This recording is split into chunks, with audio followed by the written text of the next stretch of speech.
ಇವತ್ತು ಈ ಪರಂಪರೆಯನ್ನ ಹುಟ್ಟು ಹಾಕಿ ಲಕ್ಷ ಲಕ್ಷ ಭಕ್ತರಿಗೆ ಆಶೀರ್ವಾದವನ್ನ ಮಾಡಿ ಮುಗುಳಕೋಡ ಅನ್ನುವಂತ ಗ್ರಾಮ ಮುಕ್ತಿ ಮಂದಿರವಾಗಿ ಮಾಡಿ ಮುಗುಳಕೋಡದಲ್ಲಿ ನೆಲೆಸಿ ಆ ಗುರುಗಳ ಪಾದ ಸ್ಪರ್ಶದಿಂದ ಭೂಮಿಯ ಮೇಲೆ ಇನ್ನೊಂದು ಕೈಲಾಸವನ್ನ ಸೃಷ್ಟಿ ಮಾಡಿರುವಂತ ಏಕೈಕ ಮಹತ್ವರು ಅಂದ್ರೆ ಅದು ಯಲ್ಲಾಲಿಂಗ ಪ್ರಭು ಮಹಾರಾಜರು. ಅಂತ ಯಲ್ಲಾಲಿಂಗ ಪ್ರಭು ಮಹಾರಾಜರ 141ನೇ ವರ್ಷದ ಜಯಂತ್ಯೋತ್ಸವ. ಅವರಿಗೆ 141ನೇ ವರ್ಷದ ಜಯಂತ್ಯೋತ್ಸವದ ಶುಭಾಶಯಗಳು ಹೇಳುವಂತ ದೊಡ್ಡವರು ನಾವೇನಲ್ಲ. ಅವರಿಗೆ 141ನೇ ವರ್ಷದ ಸಮಸ್ತ ಭಕ್ತ ಕುಲಕೋಟಿಯ ವತಿಯಿಂದ ಶತಕೋಟಿ ನಮನಗಳನ್ನ ಸಲ್ಲಿಸುವಂತ ಈ ಶ್ರೇಷ್ಠವಾದಂತ ಕಾರ್ಯಕ್ರಮ. ಅಂತ ಗುರುಗಳಿಗೆ ನಾವು ಎಷ್ಟು ನಮ್ಮ ಭಕ್ತಿ ಭಾವನೆಯನ್ನ ಸಮರ್ಪಣೆ ಮಾಡಿದ್ರು ಕೂಡ ಕಡಿಮೆ. ಯಲ್ಲಾಲಿಂಗ ಪ್ರಭುಗಳು ಲಕ್ಷಾಣದ ಸಿದ್ಧಲಿಂಗ ಪ್ರಭುಗಳ ಆಶೀರ್ವಾದವನ್ನ ಪಡೆದುಕೊಂಡು ಸಿದ್ಧಲಿಂಗ ಮಹಾರಾಜರ ಆಜ್ಞೆಯಂತೆ ಮುಗುಳಕೋಡ ಮಠ ಇಲ್ಲಿ ಸ್ಥಾಪನೆ ಮಾಡದೇ ಇದ್ರೆ ಈ ಮಠಕ್ಕೆ ಸಿದ್ದರಾಮ ಶಿವಯೋಗಿಗಳು ಮುಂದೆ ಬಾರದೇ ಇದ್ದಾರೆ ಬಹುಶಃ ಇವತ್ತು ಈ ಮುಗುಳಕೋಡ ಮಠದಲ್ಲಿ ಕುಂತು ನೀವು ಕಾರ್ಯಕ್ರಮ ಮಾಡೋದು ಅದು ಹೇಗಿರ್ತಿತ್ತೋ ಅದು ಎಲ್ಲಿರ್ತಿತ್ತೋ. ಯಲ್ಲಾಲಿಂಗ ಪ್ರಭುಗಳು ಸಿದ್ಧಲಿಂಗ ಪ್ರಭುಗಳ ಆಶೀರ್ವಾದವನ್ನ ಪಡೆದುಕೊಂಡು ಇಲ್ಲಿ ಬಂದ್ರು ಅನ್ನೋ ಕಾರಣಕ್ಕಾಗಿ ಬರೇ ಬರೋದಷ್ಟೇ ಅಲ್ಲ, ಇಲ್ಲಿ ಮಠವನ್ನ ಸ್ಥಾಪನೆ ಮಾಡಿ ಬರೇ ಅವ್ರು ಬಂದು ಅವ್ರು ಅಷ್ಟೇ ಇಲ್ಲಿ ಉಳ್ಕೊಳ್ಳಿಲ್ಲ. ಈ ಮಠವನ್ನ ಸ್ಥಾಪನೆ ಮಾಡಿ ಸಿದ್ಧಲಿಂಗ ಪ್ರಭುಗಳು ದೇಹ ಬಿಡುವಂತ ಸಂದರ್ಭದಲ್ಲಿ ಯಲ್ಲಾಲಿಂಗ ಪ್ರಭುಗಳಿಗೆ ಕರೆದು ಕೇಳ್ತಾರೆ, ಯಲ್ಲಾಲಿಂಗ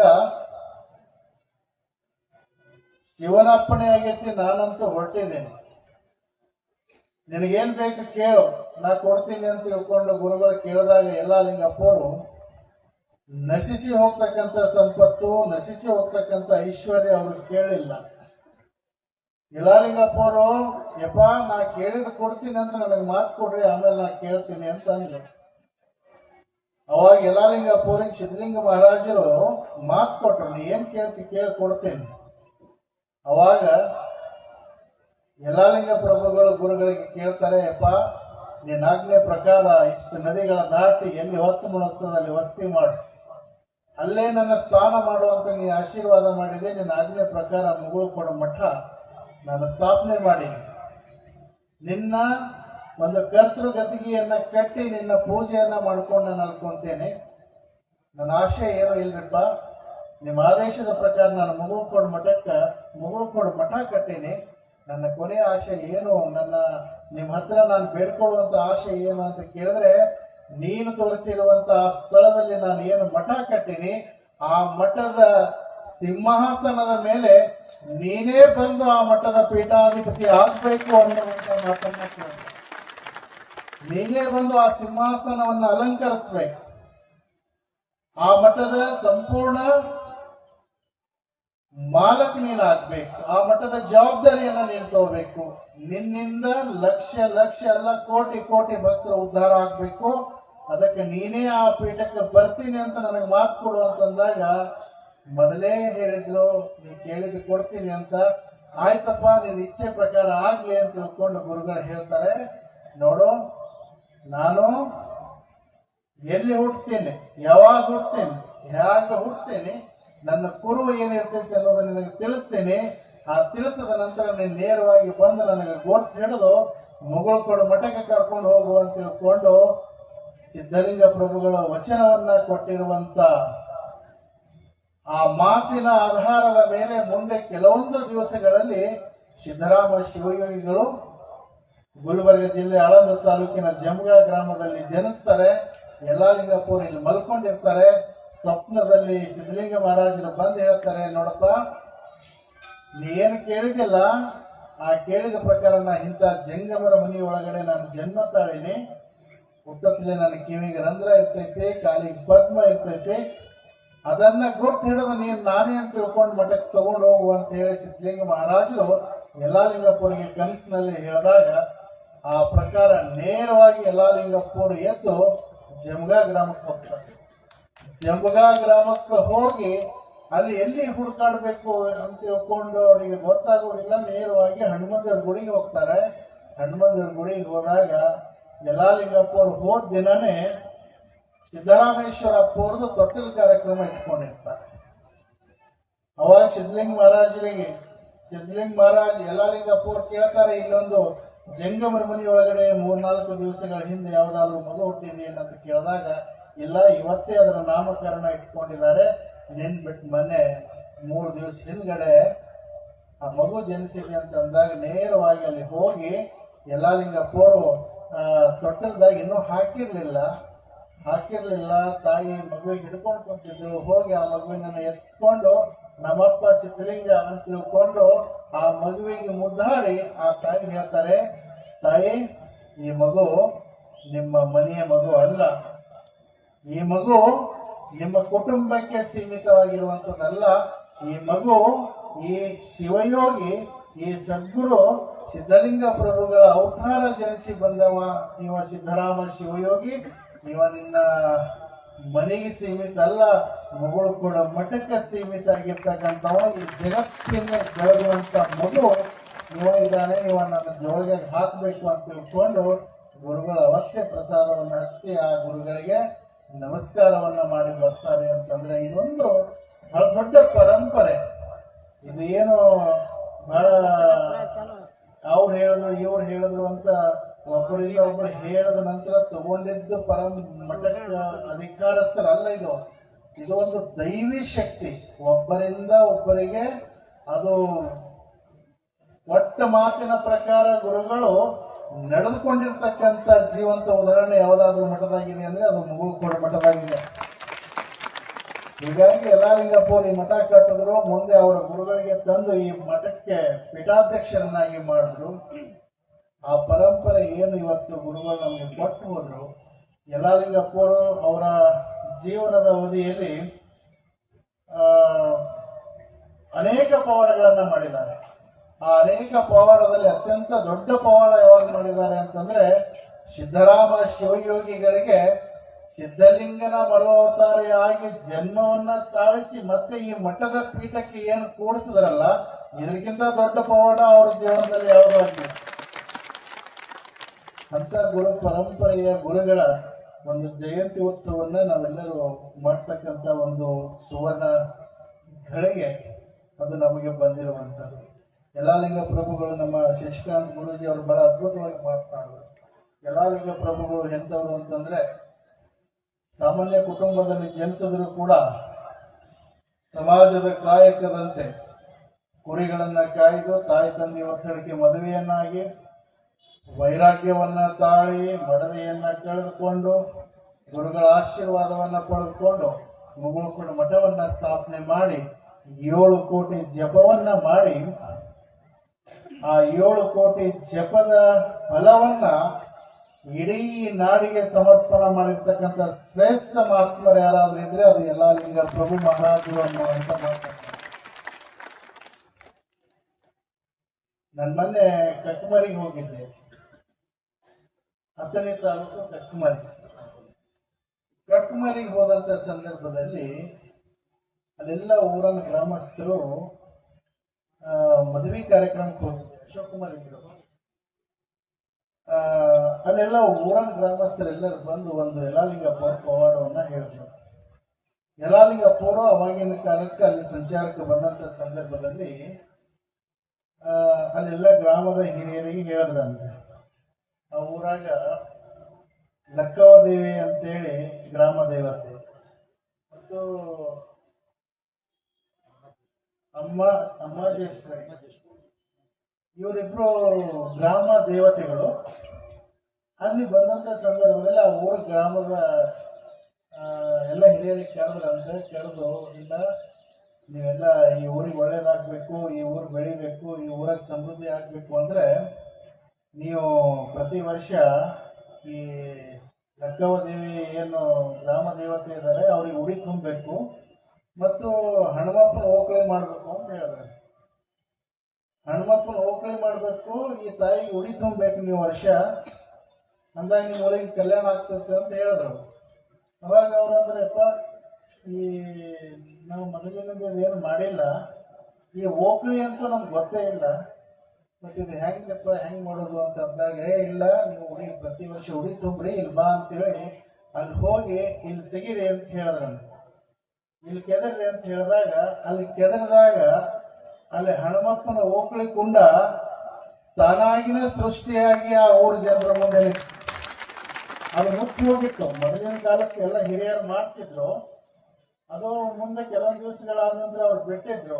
ಅಲ್ಲಿ ಗುರುಗಳು ಹೋಗಿ ಓಕಳಿ ಮಾಡಬೇಕು ಅಂತ ತಿಳ್ಕೊಂಡು ಹೇಳಿ ಎದುರು ನಿಂದಿರಿಸಿ ಆ ಕೊಳ್ಳವನ್ನು ತಗಿಸಿ ಬಂದಿರ್ತಕ್ಕಂಥದ್ದು. ಯಾಕೆ ನಾ ಈ ಮಾತನ್ನು ಹೇಳ್ತೀನಿ ಅಂದ್ರೆ, ನಮ್ಮ ಪೂಜಾರಿ ನಮ್ಮ ಪೈಲ್ವಾನ್ ಬಂದಿದ್ದಾರೆ, ಲಕ್ಷಾಣದ ಪೈಲ್ವಾನ್ ಚಂದು ಪೈಲ್ವಾನ್. ಅವನ ಜೀವನದಾಗ ಬಹಳ ದೊಡ್ಡ ದೊಡ್ಡ ಪವಾಡಗಳಾಗ್ಯಾವ, ಅವೆಲ್ಲ ಬಹಿರಂಗವಾಗಿ ಮಂದಾಗ ಹೇಳಪ್ಲೇ ಇಲ್ಲ. ಆದ್ರೂ ಅವ್ರು ಓಣಿಗೆ ಅಂದ್ರೆ ಅಲ್ಲಿ ಲಕ್ಷಾಣದಲ್ಲಿ ಸಿದ್ದರಾಮ ಶಿವಗಳು ನಡ್ಕೊಂಡು ಹೋದಂತ ಸಂದರ್ಭದಲ್ಲಿ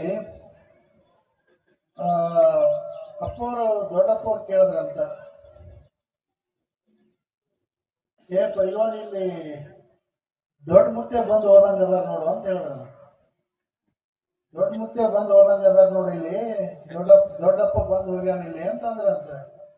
ಬಂದು ಹೋಗ್ಯಾನೇನು ಅಂತ ಕೇಳಿದ್ರಂತ. ಮೂರಪ್ಪ ಭಾಳ ವರ್ಷದಿಂದ ಬಂದಿದ್ರು ಅಂತ ಅಂದಾಗ, ಹೌದು ಅದಕ್ಕೆ ಅವನು ಹೆಜ್ಜೆ ಮೂಡ್ಯಾವ, ಅದಕ್ಕೆ ನೋಡ್ ನಾ ಹೇಳಾಗತ್ತೀನಿ ಅಂತ ಹೇಳಿದ್ರು. ದೊಡ್ಡ ಮುತ್ತೆ ಬಂದಿದ್ದು ಹೆಜ್ಜೆ ಮೂಡ್ಯಾವ, ಅದನ್ನ ನೋಡ್ ನಾ ಅದೇ ಹೇಳಿನಿ ಅಂತ ಅಂದ್ರಂತ. ಅಂದ್ರೆ ಮಹಾತ್ಮರು ಇಟ್ಟಂತ ಹೆಜ್ಜೆ ಎಲ್ಲೋ ಭಕ್ತರ ಮನೆಗೆ ಎಲ್ಲೋ ಓಣಿಗೆ ಹೋಗಿರುವಂತ ಹೆಜ್ಜೆ ಇವತ್ತಿಗೂ ಕೂಡ ಅಜರಾಮರವಾಗಿ ಅದಾವಂತಂದ್ರೆ, ಎಲ್ಲಾ ಲಿಂಗಪ್ಪರು ತಮ್ಮ ಇಡೀ ಜೀವನ ಮತ್ತು ಇಡೀ ದೇಹವನ್ನೇ ಮುಗುಳು ಕೊಡದಾಗ ಇಟ್ಟಾರ ಅಂತಂದ್ ಬಳಿಕ ಅವ್ರ ಶಕ್ತಿ ಎಷ್ಟು ಅಜರಾಮರ ಅನ್ನುವಂತ ನೀವು ವಿಚಾರ ಮಾಡಿ. ಅಂತ ಅದ್ಭುತವಾಗಿರುವಂತ ಗುರು ಪರಂಪರೆಯ ಗುರುಗಳು ಎಲ್ಲಾ ಲಿಂಗ ಪ್ರಭುಗಳು ಅಂತಂದ್ರೆ, ನನ್ನ ಸಿದ್ದರಾಮ ಶಿವಗಳು ಹೇಳ್ತಿದ್ರು, ಎಲ್ಲಾ ಲಿಂಗ ಅಂದ್ರೆ ಸಾಮಾನ್ಯ ಅಲ್ಲಪ್ಪ, 12 ಜ್ಯೋತಿರ್ಲಿಂಗ ತಿರುಗಿ ಸುಸ್ತಾಗೋದಕ್ಕಿಂತ ಒಂದ್ಸಲ ಮುಗುಳು ಕೊಡ್ಕ್ ಹೋದ್ರೆ ಸಾಕು, ಎಲ್ಲಾ ಜ್ಯೋತಿರ್ಲಿಂಗದ ಏಕಕಾಲಕ್ಕೆ ದರ್ಶನ ಆಗ್ತಾವ ಅಂತ. ಇವತ್ತು ನಮ್ಮ ಶಶಿಕಾಂತ್ ಗುರುಜಿ ಅವರು ಮುಂಜಾನೆ ಬಹಳ ಅದ್ಭುತವಾಗಿ ಒಂದು ಮಾತು ಹೇಳಿದ್ರಪ್ಪ, ಈ ಮಠದ ನೆಲದೊಳಗಡೆ ಬಹಳ ದೊಡ್ಡ ಶಕ್ತಿ, ಈ ಗುರು ಪರಂಪರೆ ಒಳಗಡೆ ಬಹಳ ದೊಡ್ಡ ತಾಕತ್ತು ಐತಿ, ತುಚ್ಚ ಮಂದಿಗೆ ತಿಳಿಯುವಂತು, ಅದೇ ನಮಗೆ ಬಹಳ ನೋವಾಗತ್ತೆ.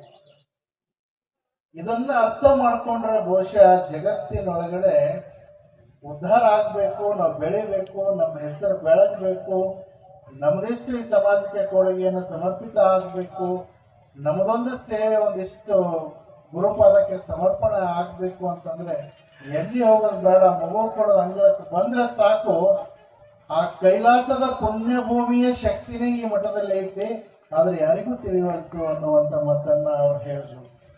ಅದಷ್ಟೇ ಅಕ್ಷರ ಸತ್ಯವಾಗಿರುವಂತ ಮಾತನ್ನ, ಯಾಕಂದ್ರೆ ಅದು ಮಹತ್ವದ ಶಕ್ತಿ ಅಷ್ಟು ಸರಳವಾಗಿ ಎಲ್ಲರಿಗೂ ಅರ್ಥ ಆಗೋದಿಲ್ಲ. ಯಲ್ಲಾಲಿಂಗಪ್ಪರು ಇಲ್ಲಿ ಪ್ರಥಮದಲ್ಲಿ ಈ ಸ್ಮಶಾನ ಭೂಮಿಗೆ ಬಂದಂತ ಸಂದರ್ಭದಲ್ಲಿ ಇಲ್ಲೊಂದು ಗುಡಿಸಲ ಹಾಕೊಂಡು ಅವ್ರ ಜೀವನ ಮಾಡ್ಬೇಕಾದಂತ ಸಂದರ್ಭದಲ್ಲಿ ಅವ್ರಿಗೆ ಎಷ್ಟು ಕಷ್ಟ ಕೊಟ್ಟರು ನಿಮ್ಗೆಲ್ಲ ಏನು ಅದರ ಕೆಲವೊಂದು ಜನರಿಗೆ ಗೊತ್ತೈತಿ, ಕೆಲವೊಂದು ಜನರಿಗೆ ಗೊತ್ತಿಲ್ಲ.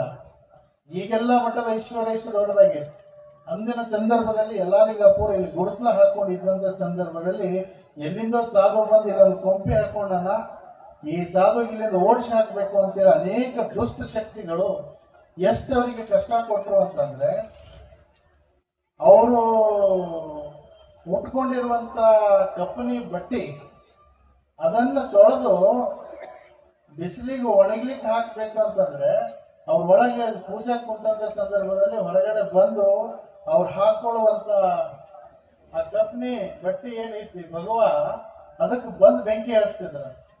ಬೆಂಕಿ ಹಚ್ಚಿ ಸುಟ್ಟು ಬಿಡವ್ರು. ಅವಾಗ ಎಲ್ಲಲಿಂಗಪ್ಪ ಅವರು ಹಂಗೆ ಒಂದು ಸಣ್ಣ ಯಾವುದೋ ವಸ್ತ್ರ ಹಾಕೊಂಡು ಕಾಲ ಕಳೆಯವರು, ಮತ್ತೊಂದು ವಸ್ತ್ರ ತಂದು ಕಪ್ನಿ ಹೊಲಿಸ್ಕೊಂಡು ಹಾಕೊಳ್ಳೋರು. ಅದಾದ ನಂತರ ಎಷ್ಟು ಮಾಡಿದ್ರು ಈ ಸಾಧು ಹೋಗ್ತಾ ಇಲ್ಲ ಇಲ್ಲಿಂದ ಅಂತ ತಿಳ್ಕೊಂಡು ಒಂದ್ಸಲ ಗುಂಪಕ್ಕೆ ಬೆಂಕಿ ಹಚ್ತದೆ.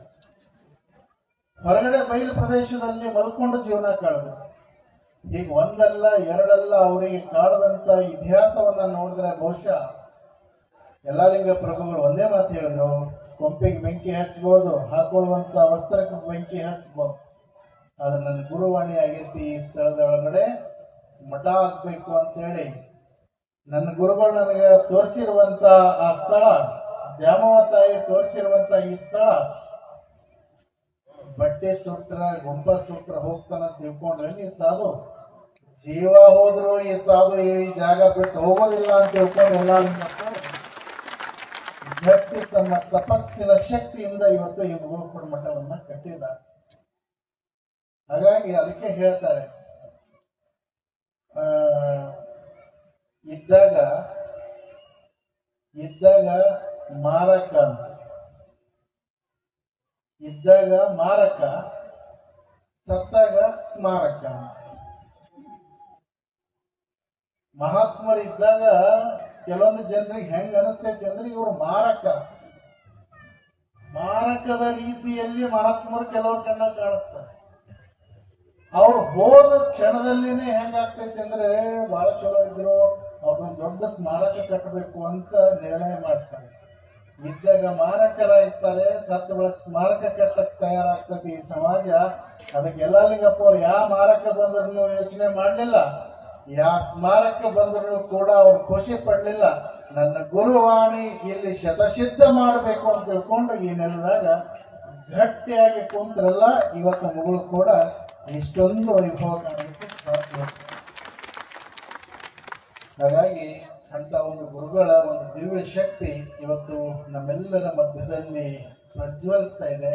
ಸಿದ್ದರಾಮ ಶಿವಗಳು ಹೇಳ್ತಿದ್ರು, ಯಲ್ಲಾಲಿಂಗ ಪ್ರಭುಗಳು ಹೆಂಗೆಂಗ ಅವ್ರ ದೇಹ ಬಿಟ್ಟಿದ್ದು, ಅವರ ಯೋಗ ಸಮಾಧಿ ಆಗಿದ್ದು ಹೆಂಗೆಂಗ ದಿವಸಗಳು ಕಳೀತಾವೆ, ಹಂಗ ಆ ಗದ್ಗಿಯ ಶಕ್ತಿ ಜಾಗೃತ ಆಗ್ತೈತಿ ಅನ್ನುವಂಥದ್ದು. ಹಾಗಾಗಿ 41 ವರ್ಷ ಆಯ್ತು ಗುರುಗಳು ಲಿಂಗೈಕ್ಯರಾಗಿ. ಅವ್ರು ಹುಟ್ಟಿ 141 ವರ್ಷ ಆಯ್ತು. ಆದ್ರೆ 41 ವರ್ಷಗಳಲ್ಲಿ ಈ ಮುಗುಳುಕೋಡ ಮಠದ ಕೀರ್ತಿ ಅವರ ಶಕ್ತಿಯಿಂದ ಎಷ್ಟು ಎತ್ತರಕ್ಕೆ ಹೋಗಿದೆ ಅಂತಂದ್ರೆ, ಇವತ್ತು ಮುಗುಳುಕೋಡ ಮಠ, ಮುಗುಳುಕೋಡದ ಶಕ್ತಿ ಅದೆಂಥದ್ದು ಅಂತ ನಮ್ಮ ದೇಶದಾಗಿದ್ದಂಥವ್ರಿಗೆ ಅಲ್ಲ, ವಿದೇಶದಾಗಿದ್ದವ್ರಿಗೆ ಕೇಳಿದ್ರು ಕೂಡ ಮುಗುಳುಕೋಡ ಒಂದು ದಿವ್ಯ ಶಕ್ತಿಯ ಭವ್ಯ ಪರಂಪರೆ ಮಠ ಅನ್ನುವಂಥದ್ದು ಎಲ್ಲರೂ ಬಹಳ ಅಭಿಮಾನದಿಂದ ಹೇಳ್ತಾರೆ. ಹಾಗಾಗಿ ಅಂತ ಗುರು ಪರಂಪರೆಯ ಗುರುಗಳ ಒಂದು 141ನೇ ವರ್ಷದ ಜಯಂತಿ ಉತ್ಸವನ್ನ ನಾವೆಲ್ಲರೂ ಮಾಡ್ತಕ್ಕಂಥದ್ದು. ನಮ್ಮ ಶಶಿಕಾಂತ ಗುರುಜಿಯವರು ಹೇಳಿದ್ರು, ಗುರುಗಳ ಹತ್ರ ಕೇಳೋದಿದ್ರೆ ಒಳ್ಳೆದನ್ನ ಕೇಳಿ, ಗುರುಗಳ ಹತ್ರ ಕೇಳೋದಾದ್ರೆ ಒಳ್ಳೆದನ್ನೇ ಕೇಳ್ರಿ, ನಿಮಗೂ ಒಳ್ಳೇದಾಗ್ತದೆ. ನೀವು ಯಾರು ಸೆಲೆಕ್ಟ್ ಬೇಡ್ಕೊಂಡಿರ್ತೀರಿ ಅವರಿಗೂ ಒಳ್ಳೇದಾಗ್ತದೆ. ನಾ ಹೇಳುವಂಥದ್ದು ಏನು ಅಂತಂದ್ರೆ, ಈಗ ನೀವೆಲ್ಲ ಕೇಳ್ರಿ ಅಂತಂದ್ರೆ ಏನು ಕೇಳಲ್ಲ, ನೀವು ಮಳಿ ಒಂದು ಬಿಟ್ರೆ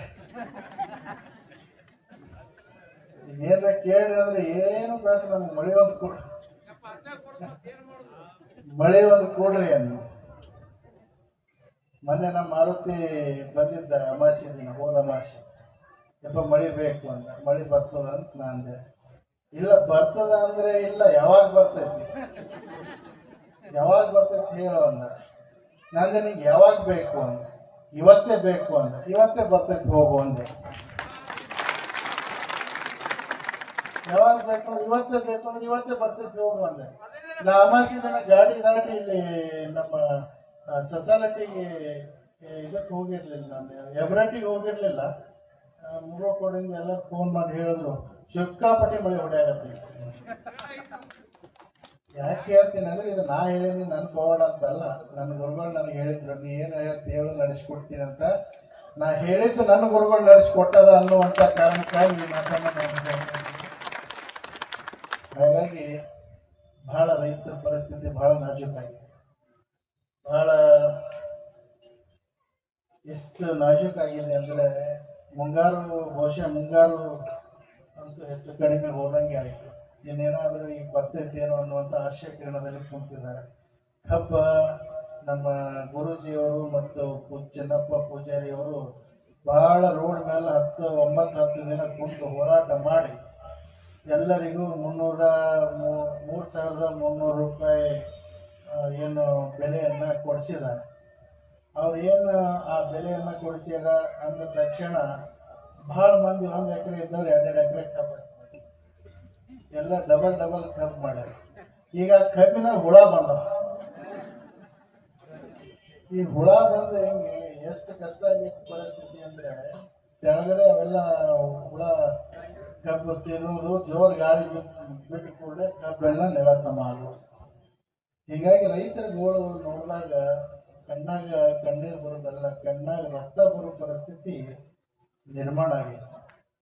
ಇಂಥ ಒಂದು ರೈತರ ಪರಿಸ್ಥಿತಿ, ರೈತರ ಸಂಕಷ್ಟ ನಿವಾರಣೆ ಮಾಡಬೇಕು ಅಂದ್ರೆ ಸರ್ಕಾರದಿಂದ, ರಾಜ್ಯ ಸರ್ಕಾರ ಆಗಿರ್ಬೋದು, ಕೇಂದ್ರ ಸರ್ಕಾರ ಆಗಿರ್ಬೋದು, ಅವರೆಲ್ಲ ನಿಮ್ಗೆ ಎಷ್ಟು ಕೊಟ್ಟು ನಡ್ಸಕ್ ಸಾಧ್ಯ?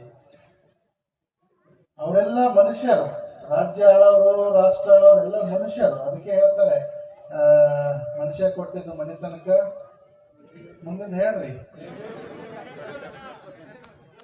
ದೇವರು ಕೊಟ್ಟಿದ್ದು ಕೊನೆ ತನಕ. ಸರ್ಕಾರಗಳು ಕೆಲವೊಂದು ದಿವಸಗಳು ಮಾತ್ರ ಸಮಾಧಾನ ಮಾಡಬಹುದು, ಆದ್ರೆ ಶಾಶ್ವತವಾಗಿ ನಾವು 365 ದಿನ ನಕ್ಕೊಂತ ಬದುಕಬೇಕು, ಬಾಳ್ಬೇಕು ಅಂತಂದ್ರೆ ಗದಿಗೆ ಕೂತು ಎಲ್ಲ ಲಿಂಗ ಕಣ್ಣು ತೆರೆದಾಗ ಮಾತ್ರ ಎಲ್ಲ ರೈತರಿಗೆ ಒಳ್ಳೆಯದಾಗುತ್ತೆ. ಅದಕ್ಕಾಗಿ ನಾವು ಕೇಳುವಂಥದ್ದು ಅವ್ರು ಹೇಳಿದ್ರಲ್ಲ ಕೇಳ್ರಿ ಅಂತ, ಏನೇ ಕೇಳೋದಾದ್ರೂ ಎಲ್ಲರಿಗೂ ಒಳ್ಳೇದಾಗಲಿ ಅನ್ನುವಂಥ ಭಾವನೆಯಿಂದ ನಾವು ಗುರುಗಳಿಗೆ ಕೇಳಿದ್ದೆ. ಆದರೆ ಗುರುಗಳು ನಮ್ಮೆಲ್ಲರಿಗೂ ಸಮೃದ್ಧಿಯ ಮಳೆ ಕೊಡ್ತಾರೆ, ಬೆಳೆ ಕೊಡ್ತಾರೆ. ಯಾಕಂದ್ರೆ ರೈತರಂತ ಮುಗ್ಧ ಜೀವಿಗಳು ಬಹುಶಃ ಈ ಜಗತ್ತಿನಾಗ ಯಾರು ಕೂಡ ಸಿಗಲಿಕ್ಕೆ ಸಾಧ್ಯ ಇಲ್ಲ. ಹಾಗಾಗಿ ಇವತ್ತು ಶಶಿಕಾಂತ್ ಗುರೂಜಿಯವರು, ಚೆನ್ನಪ್ಪ ಪೂಜಾರಿಯವರು ನಿರಂತರವಾಗಿ ರೈತರ ಹೋರಾಟ, ಅನೇಕ ಅನ್ಯಾಯ ಆಗಿರ್ತಕ್ಕಂಥ ಎಲ್ಲಾ ವರ್ಗದ ಜನರಿಗೂ ಕೂಡ ಒಂದು ನ್ಯಾಯ ಕೊಡಿಸ್ತಕ್ಕಂಥ ಕೆಲಸವನ್ನ ಅವರು ಮಾಡ್ತಾ ಇದ್ದಾರೆ. ಅದರ ಜೊತೆಗೆ ಇವತ್ತು ಈ ಭಾಗ ಅದು ರೈತಾಪಿಯ ಜನರ ಮೇಲೇನೆ ಅವಲಂಬಿತವಾಗಿರ್ತಕ್ಕಂಥದ್ದು. ಹಾಗಾಗಿ ಇವತ್ತು ಯಲ್ಲಾಲಿಂಗಪ್ಪವರ 141ನೇ ವರ್ಷದ ಈ ಜಯಂತಿ ಉತ್ಸವದ ಭಕ್ತಿ ಬೇಡಿಕೆ ನಂದೇನಾದ್ರೂ ಇದ್ರೆ ಇಲ್ಲಿ ಕೊಟ್ಟಿರುವಂತವ್ರಿಗೆ ಅಷ್ಟೇ ಅಲ್ಲ, ಈ ಭಾಗದ ಸಮಗ್ರ ರೈತರಿಗೆ ಒಳ್ಳೆ ಮಳೆಯನ್ನ ಕೊಟ್ಟು ಅವರಿಗೆ ಸಮೃದ್ಧಿಯ ಜೀವನವನ್ನ ಕೊಡಲಿ ಅನ್ನುವಂಥದ್ದೇ ನನ್ನ ಬೇಡಿಕೆಯಾಗಿರುತ್ತದೆ. ಇಂಥ ಗುರು ಪರಂಪರೆಯ ಗುರುಗಳಿಗೆ ಇವತ್ತು 141ನೇ ವರ್ಷದ ಒಂದು ನಮನಗಳನ್ನು ಸಮರ್ಪಣೆ ಮಾಡೋದರ ಮುಖಾಂತರ ಅವರ ಆಶೀರ್ವಾದ ಈ ಸಮಸ್ತ ನಾಡಿಗೆ ಆಗಲಿ, ಒಳ್ಳೆ ಮಳೆ ಬೆಳೆ ಆಗಿ ಎಲ್ಲ ರೈತರು ನಗುನಗುತ್ತಾ ಬಾಳುವಂಥ ಜೀವನ ರೈತರದಾಗಲಿ ಅನ್ನುವಂಥ ಮಾತನ್ನ ಈ ಸಂದರ್ಭದಲ್ಲಿ ಹೇಳಿ, ಇವತ್ತು ವಿಶೇಷವಾಗಿ ಏನು ಅಂತಂದರೆ ಮೆರವಣಿಗೆಯಲ್ಲಿ ಎಲ್ಲ ನಮ್ಮ ಊರು ಕೂಡ ಗ್ರಾಮದೆಲ್ಲರೂ ತಮ್ಮ ಟ್ರ್ಯಾಕ್ಟರ್ಗಳನ್ನು ತೆಗೆದುಕೊಂಡು ಮೆರವಣಿಗೆಯಲ್ಲಿ ಪಾಲ್ಗೊಂಡಿರ್ತಕ್ಕಂಥದ್ದು. ಟ್ರ್ಯಾಕ್ಟರ್ ಅಂತಂದರೆ ಅದು ರೈತರ ಒಂದು ಸಂಕೇತವಾಗಿರುವಂಥದ್ದು. ಹಾಗಾಗಿ ಇವತ್ತು 100 ಟ್ರ್ಯಾಕ್ಟರ್ಗಳು ಮೆರವಣಿಗೆಯಲ್ಲಿ ಪಾಲ್ಗೊಂಡು ವಿಶೇಷವಾದಂಥ ಈ ಕಾರ್ಯಕ್ರಮಕ್ಕೆ ಶೋಭೆಯನ್ನು ತಂದುಕೊಟ್ಟಿರ್ತಕ್ಕಂಥದ್ದು. ಹಾಗಾಗಿ ಎಲ್ಲ ಟ್ರ್ಯಾಕ್ಟರ್ ಮಾಲೀಕರಿಗೆ ಗುರುಗಳ ಆಶೀರ್ವಾದ ಇರಲಿ, ಬರುವಂಥ ದಿನದಲ್ಲಿ ಇನ್ನಷ್ಟು ಶ್ರೀಮಠದ ಸೇವೆಯನ್ನು ಸಲ್ಲಿಸುವಂಥ ಶಕ್ತಿ ಅವರಿಗೆ ನೀಡಲಿ ಅನ್ನುವಂಥ ಮಾತನ್ನು ಈ ಸಂದರ್ಭದಲ್ಲಿ ಹೇಳಿ, ಇವತ್ತು ನಮ್ಮ ಸದಾಶಿವ ದೇವಸಂಗಿ ಅವರು ವೇದಿಕೆಗೆ ಬಂದಿದ್ದಾರೆ. ಈ ಕಾರ್ಯಕ್ರಮಕ್ಕೆ ಬಹಳ ದೊಡ್ಡ ಸೇವೆಯನ್ನು ಕೂಡ ಅವರು ಮಾಡಿದ್ದಾರೆ. ಹಾಗಾಗಿ ಸಾಕಷ್ಟು ಭಗವಂತನ ಕೃಪೆಯಿಂದ ಅವರೇನೆಲ್ಲ ಸಂಪಾದನೆ ಮಾಡಿದ್ದಾರೆ, ಅವ್ರಿಗೆ ಯಾವುದೇ ರೀತಿ ಐಶ್ವರ್ಯದ ಕೊರತೆ, ಸಂಪತ್ತಿನ ಕೊರತೆ ಇಲ್ಲ. ಆದರೆ ಇನ್ನು ಮುಂದಿನ ಜೀವನ ನಮ್ದೇನಾದರೂ ಒಂದು ಯಾರಿಗಾದರೂ ಸಮರ್ಪಣೆ ಆಗಬೇಕು ಅಂತಂದ್ರೆ ನಮ್ಮ ಭಾಗದ ಎಲ್ಲ ರೈತ ಜನರಿಗೆ ನನ್ನ ಸೇವೆ ಸಲ್ಲಬೇಕು ಅಂತ ತಿಳ್ಕೊಂಡು ಅವರು ರಾಜಕೀಯವಾಗಿ ಈ ಮಠದ ಆಶೀರ್ವಾದವನ್ನು ಪಡೆದುಕೊಂಡು ತಮ್ಮ ಕಾರ್ಯವನ್ನು ಪ್ರಾರಂಭ ಮಾಡಿದ್ದಾರೆ. ಮುಂದೆ ಬರುವಂಥ ದಿನದಲ್ಲಿ ಗುರುಗಳ ಆಶೀರ್ವಾದದಿಂದ ಅವರ ಮುಖಾಂತರ ಆ ಭಾಗದಲ್ಲಿ ಜನಸೇವೆ ಮಾಡ್ತಕ್ಕಂಥ ಶಕ್ತಿ ಗುರುಗಳು ಅವರಿಗೆ ಸದಾಕಾಲ ನೀಡಲಿ ಅನ್ನುವಂಥ ಮಾತನ್ನು ಈ ಸಂದರ್ಭದಲ್ಲಿ ಹೇಳಿ, ಇವತ್ತು ವಿಶೇಷವಾಗಿ ನಮ್ಮ ಕಳಂಗಳಿಯ ಪರಮ ಪೂಜ್ಯರ ಈ ವೇದಿಕೆಗೆ ಬಂದಿದ್ದಾರೆ. ಕಳಂಗಳಿಯ ಪರಮ ಪೂಜ್ಯರು ಅಂದರೆ ನಮ್ಮೆಲ್ಲ ಲಕ್ಷಾಣದ ಒಂದು ಗುರು ಪರಂಪರೆಯ ಒಂದೊಂದು ಬಳಗ ಇದೆ. ಎಲ್ಲನೂ ಕೂಡ ಅದು ದೊಡ್ಡ ಒಂದು ಗಿಡ ಆದರೆ ಒಂದೊಂದು ಭಂಗಿಗಳಿವೆಲ್ಲ. ಹಾಗಾಗಿ ಇವತ್ತು ಅವರು ಕೂಡ ಈ ಕಾರ್ಯಕ್ರಮಕ್ಕೆ ಬಂದು ಅವರು ಒಂದು ವಿಶೇಷ ಹೇಳಿದ್ರು. ಮುಂಚೆ ನಾನು ಮುಗೋಕೊಳಕ್ಕೆ ಬಂದಾಗಲೂ ಕೂಡ ಲಕ್ಷಾಣದವ್ರು ಕೂಡ ಬಂದಿದ್ದೆ, ಈಗಲೂ ಮತ್ತೆ ಲಕ್ಷಾಣದವ್ರ ಜೊತೆ ನಾನು ಮುಗೋಕೊಳಕ್ಕೆ ಬಂದೇನೆ ಅನ್ನುವಂಥ ಮಾತನ್ನು. ಹಾಗಾಗಿ ಲಕ್ಷಾಣಕ್ಕೂ ಮುಗೋಕೊಳಕ್ಕೂ ಒಂದು ಅವಿನಾಭಾವ ಸಂಬಂಧ ಇರುವಂಥದ್ದು. ಎಲ್ಲ ಲಕ್ಷಾಣದ ಭಕ್ತರು ಬಹಳಷ್ಟು ಭಕ್ತಿ ಶ್ರದ್ಧೆಯಿಂದ ಬಂದಿದ್ದಾರೆ. ಹಾಗಾಗಿ ಮುಗುಳುಕೋಡು ಮಹಾಮಠದ ಈ ಪುಣ್ಯ ಭೂಮಿಯಲ್ಲಿ ಏನೇನು ಸಂಕಲ್ಪವನ್ನ ಮಾಡ್ತಾರೆ, ಆ ಸಂಕಲ್ಪವನ್ನ ಗುರುಗಳು ಅತಿ ಶೀಘ್ರದಲ್ಲೇ ಈಡೇರಿಸ್ತಾರೆ ಅನ್ನುವಂಥದ್ದು ಈ ಮಠದ ಶಕ್ತಿಯ ಒಂದು ವಿಶೇಷತೆ. ಹಾಗಾಗಿ ಲಕ್ಷಾಣ ಗ್ರಾಮದ ಭಕ್ತರು ಏನೇನು ಸಂಕಲ್ಪವನ್ನು ಇಟ್ಕೊಂಡು ಬಂದಿದ್ದಾರೆ ಅದೆಲ್ಲನೂ ಕೂಡ ಆದಷ್ಟು ಬೇಗ ಗುರುಗಳು ನೆರವೇರಿಸಲಿ ಅನ್ನುವಂಥ ಮಾತನ್ನು ಈ ಸಂದರ್ಭದಲ್ಲಿ ಹೇಳಿ, ಇವತ್ತು ವಿಶೇಷವಾಗಿ ಎಲ್ಲ ತಾಯಿಯಂದಿರು ಭಕ್ತರು ಅವೆಲ್ಲ ನಾಳೆ ಅಮಾವಾಸ್ಯೆ ಇರೋದ್ರಿಂದ ಅನೇಕ ಜನ ಬಳ್ಳಾರಿಯಿಂದ ಆ ಕಡೆಯಿಂದ ಎಲ್ಲ ಕಡೆಯಿಂದ ಬಂದಿದ್ದಾರೆ. ಎಲ್ಲ ಭಾಗದ ಭಕ್ತರಿಗೆ, ಮುಗುಳುಕೋಡು ಗ್ರಾಮದ ಸಮಸ್ತ ಭಕ್ತರಿಗೆ 7 ಕೋಟಿ ಯಲಾಲಿಂಗ ಪ್ರಭುಗಳ ಆಶೀರ್ವಾದ, ಸಿದ್ದರಾಮ ಶಿವಗಳ ಆಶೀರ್ವಾದ ನಿಮ್ಮೆಲ್ಲರ ಮೇಲೆ ಸದಾಕಾಲ ಇರಲಿ ಅನ್ನುವಂಥ ಶುಭ ಆಶೀರ್ವಾದವನ್ನು ಮಾಡ್ತಾ ಸೇರಿರುವಂಥ ತಮ್ಮೆಲ್ಲರಿಗೂ ಶುಭವಾಗಲಿ. ಸರ್ವೇ ಜನ